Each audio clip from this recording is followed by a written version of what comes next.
can't really trace it.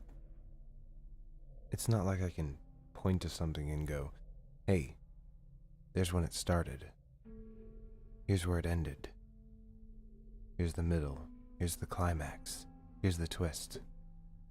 Why not? Because it's not a story. That's what I found out after I got out of college. I had my degrees and I was ready to go. What happened?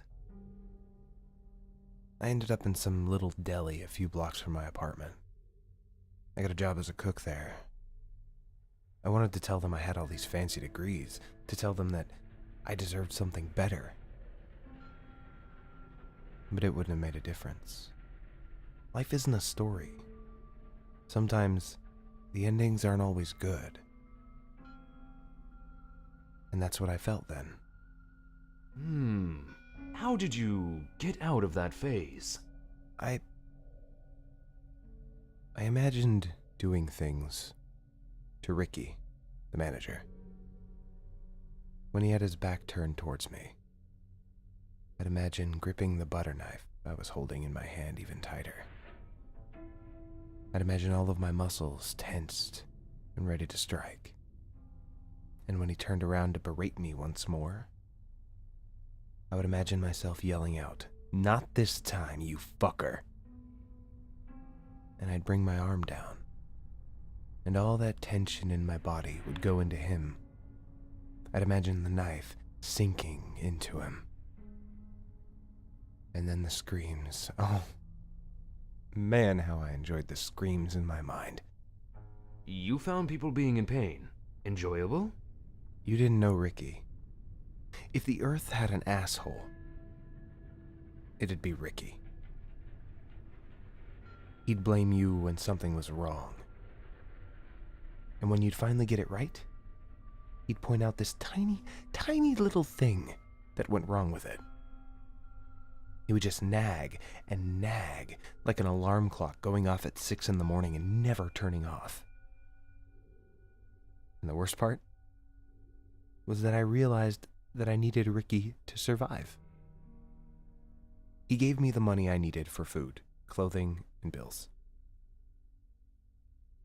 The change came when I saw that I didn't need him to really survive. One night as I was cleaning up and Ricky was yelling at me once again for not being what he wanted as an employee, I threw off my apron and said, "I quit." He just looked at me. I couldn't tell if it was pity or anger in his eyes. I couldn't really care less. I didn't really want to stay for his little speech on how I wouldn't survive without money, wouldn't survive without him. So, how did you live after that? It sounds far-fetched, but I built a cabin in the woods. Well, cabin would be exaggerating things. Simply put, I was homeless. It soon was apparent that I had to do something other than rummaging around. What did you do? I began with deer. There were some hunters that'd go in the woods every week. I knew their schedules, so every night while they camped out in the wild, I would go into their camp and steal rifles to hunt down animals. When I shot my first deer, I shot it in the leg. It was an accident.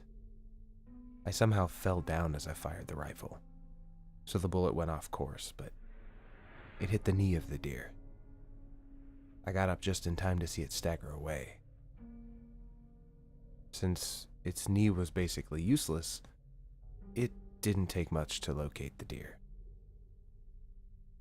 It was in the middle of a clearing, exhausted from hauling its dead knee a couple of meters.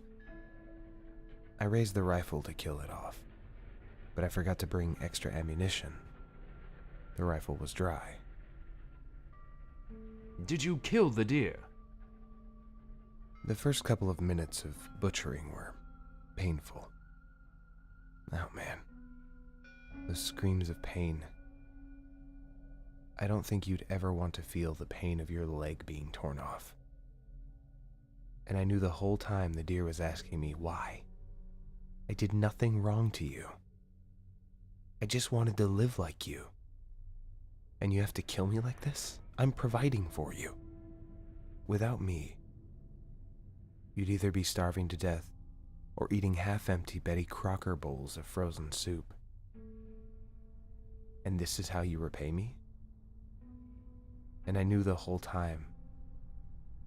The only thing I could reply was, I had to do it. I have no choice. Did you really have no choice? If I returned to the camp, I probably would have gotten lost while making my way back to the deer. Yes, the only choice was to butcher it alive before sunrise, when the hunters would probably wake up and notice their rifle missing. You mentioned something about the first couple of minutes being painful. What about the rest? Killing a living thing is like music. You've got to get the right beat, the right tune. If you don't get the song, if you're not in the groove, the flow, you don't enjoy it. Well, after a few minutes, I got into the flow. The screams were just like trumpets at a carnival. Expected. Normal. What did you do after you killed it? I brought it back to my hideout. Only then had I realized that I forgot to return the rifle. The hunters would probably get suspicious, and if they did indeed come upon the conclusion that someone stole the rifle, and they didn't simply lose it while getting here, they might not come back. I had to take the rifle back quickly. And did you have any trouble doing so? It was sunrise already. The three of them were probably up, and I was right. When I came back to their camp, they were already awake. One of them was out in the bushes taking a small piss. The other two had their backs to each other, searching for the rifle. I had no choice. I really had no choice. It was a matter of survival and starving to death. I had to do it. I had to kill them. The guy in the bushes went down easily. I just snuck up behind him and pushed his head forward, placing the veins of his neck into the blade of my stone knife. By this time, one of the hunters had ventured out beyond the light of the campfire. I dealt with him like the first, telling myself that these humans were no different than animals. And what happened to the third? I don't know. Somehow, I took quite a bit of time to hunt down the second one, and the third had already left his spot and found the body of the first. By now, he was already making his way to the weapon crate. What did you do? I sprinted forward and knocked him down. He must have had a bad knee or something, because he was down on the ground and couldn't even get up, and I wasn't even pinning him down. I knew his screams would probably attract attention from the main highway not far away, so I had to do something. This group of men had caused me so much trouble, forcing me to move like a fox, taking rifles and shooting small game. I wanted them to pay. I wanted him to pay. But he didn't do— Life isn't a fucking story. The truth hurts sometimes. People have to pay for their crimes, no matter their involvement in the deed itself. I wanted this man to suffer.